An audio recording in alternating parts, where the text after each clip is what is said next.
প্রভু উনি ইঞ্জিনিয়ার, এনার বেতন ছিল মাসে 1,00,000 টাকা করে। তুগলে ছেড়ে এসেছেন কেন? সবাইকে সাহায্য করার জন্য। তো এখানে যারা আছে সবাই আপনাদেরকে বাচ্চাদেরকে সাহায্য করার জন্য, ওদেরকে পড়াশোনার কথা বলবেন যে ইংরেজি পড়ছে একটু বুঝতে পারছে না, যা প্রভুর কাছে বলবে খাতা কলম নিয়ে যাও। সব অঙ্ক কি একা একা পারা যায়? তো কারোবার যেতে হয়, তো বলে দেবে যাও প্রভুর কাছে অঙ্কটা করে নিয়ে আসো।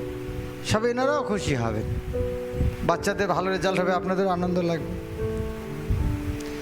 আমরা চাই না যে বাচ্চারা সব ছেড়ে খালি ভক্তি করুক, না, আমরা কি যাব তাদের রেজাল্ট ভালো হোক। আপনাদের বাচ্চারা কেবল ভক্তি করবে, পড়াশোনা করবে না, সেটা ভালো হবে না। পড়াশোনা ভালো হতে হবে। এখানে যেমন সবাই ইঞ্জিনিয়ার হচ্ছে, বাচ্চাদেরও ইঞ্জিনিয়ার, ডাক্তার, বড় আইএস অফিসার বানাতে হবে।